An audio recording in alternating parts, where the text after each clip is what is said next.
And if you look at these sleep patterns, what you'll see is these consistent red patches, which is either you waking up or even if you're asleep, your body is still slightly alert.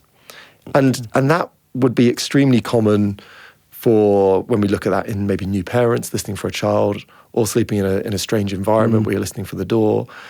And I think, when we look at what you did in your military career, you almost ask, how could you ever switch off, properly go to sleep? And is that something that sort of carried on from those days, that you feel like you're sleeping with one eye on the world? Yeah, you're always, it's a little sound or something don't feel right, I'm awake. Yes. Yeah.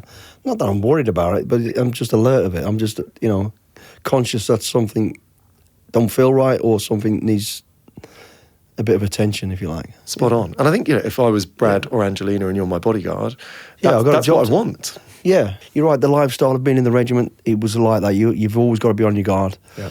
And it's just constant and carried on, I guess. So when ultimately as a machine, you must find then other ways of making that back. Did you ever use anything like naps, or how might you... You know what, honestly... If you didn't sleep well, how would you get that energy back? Naps now is something that I've started doing over the last sort of 5 or 6 months when we're in the States. Yeah. Up early, train. I train as very early because it's so bloody hot there. I'm training at 5 normally, and I'll five till about 7, and then round about sort of 1 o'clock in the afternoon, just have an half an hour, just chill out, lie on the sofa, put the TV on, fall asleep, and then wake up and go again. Amazing. So that started about 6 months ago, but I haven't done it since I've been back to the UK. So that Florida lifestyle, we're definitely keen to have that reintroduced. That's a really good technique, and there's great science to that as well. Yeah. And I suppose the challenge, when I say it's a blessing and a curse, is that you have this grit, this ability to just get it done, that then means you're sort of ignoring feedback, and that feedback is fatigue.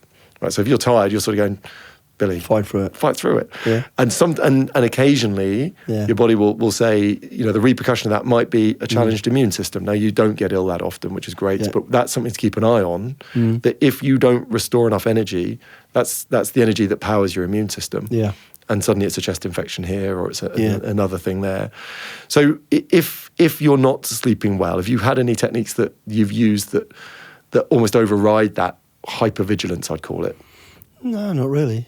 You've just weathered it. Just weathered it, and just whatever the solution seems to be at that time is what I'll do. Yeah. Sit down and watch a bit of TV or walk with the dog. My relaxing is just being outside with the dog, just a little steady walk or whatever with the missus, And I just feel relaxed. I feel calm. Listening to nature, being around something peaceful. Yeah. No noise, not sucking in carbon monoxide off the street and all that nonsense. Yes. And that is my recharging time, my decompression and recharging. Amazing. Out walking through the little tracks in the woods and just feeling, wow, this is cool, this is nice. And I think, what we often find is when people aren't necessarily as strong in sleep, they've got other ways of restoring energy. That's probably it for me. Yeah, I would say, without a doubt, your fitness has been the backbone of you. Yeah. In terms of, you can get away with less sleep if you've got a higher level of fitness and a higher level of physical activity. What you're describing there is what the scientists call biophilia, which is when we're in nature, it restores energy and calms us in a way that's... Because it's through the mind. Yeah. Everything's through the mind. Totally. If your mind relaxes, your body relaxes. If you tell yourself, it's like when you're in a situation of fear and you're looking at a problem and you're thinking, how am I going to get out of this? If you keep talking about it and thinking about it, your body goes into turmoil and your mind does. Yeah. Just relax and go, okay, we're here, accept it. What am I going to do about it? Let's do something. Well, that control of the mind. Calm, I want to come to that as well with stress. Okay. Just sticking on sleep, again, I didn't record here whether you had any alcohol on any of these nights. No. Okay. None at all. Because that's similar to a pattern you get when you have a glass or two of booze. I think I told you the weekend before that was it was a big military reunion for us. Yes. And I went back to being 18 years old. And I mean, literally from getting up. But I actually went for a run out there, even with an hangover. Incredible. And it was a good run as well. I beasted myself. I wouldn't advise that for anyone. Well, it's that guilt feeling with me. Yeah. If I drink and I feel really bad inside, bad outside. Yes. So and the blokes went, how the fuck did you do that? I had to do it. So I got up and ran, and I beasted myself.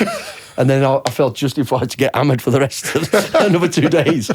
So that's what it is. I'm coming down off that because I know I haven't drank at that level for a long, long time. Yeah. And the recovery after it, as we get older, that's the I get drunk for a day, it's 2 days recovery.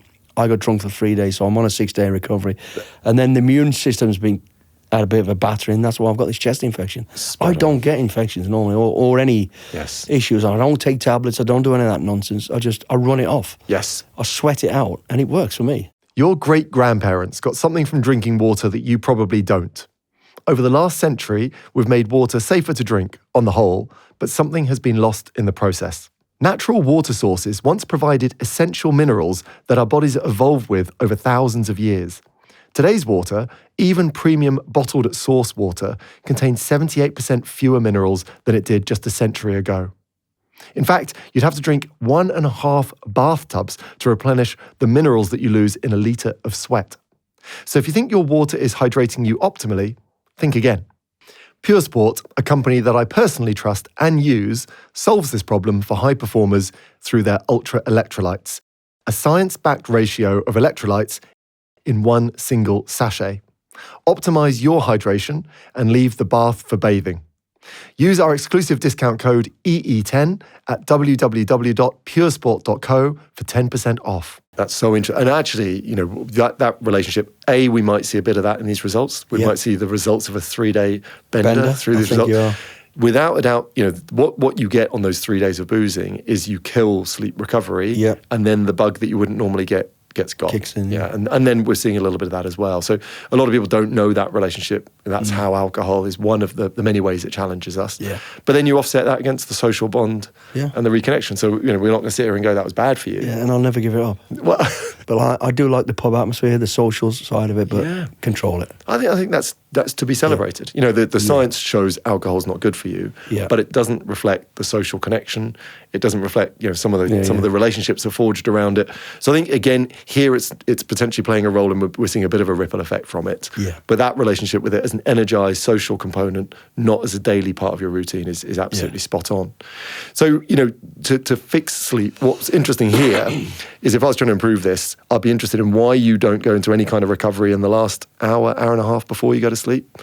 And is that an area that you feel particularly unwound in? Have you got rituals and habits in that last hour, I've probably 90 got to minutes? bed thinking about what have I not achieved. That's interesting. Always in your head, what never have I write missed that out? down? What has now been, and I do actually. I go, right, I have to get this done by tomorrow morning. I have to get it. I've got to attack that first thing after I've done my fitness in the morning. Yeah. When I get up and start the day, I have to. So I'm thinking about something that I haven't achieved and want to achieve, I guess. So that's kind of powerful in my head going. Would you ever take that from your head to written paper? I do. I scribble everything down. You do scribble it down? Yeah. Okay. I've got a little black notebook that I put it in there. Because I know as soon as I flip the page, I've got to do it. Yep. That's what I must do. Yep. A lot of people are on the phones or something. I'll just remember. I don't. I write it down. Love that. I must attack 10 things because it makes me feel good when I tick things off. Yes. As simple as answering phone calls, doing this, doing that, or getting someone physically moving something, or doing so. I've got to do it. Spot on. And I'll go to bed that night going, shall I do it now? No, I will do it tomorrow morning. I guess that's what that period is there.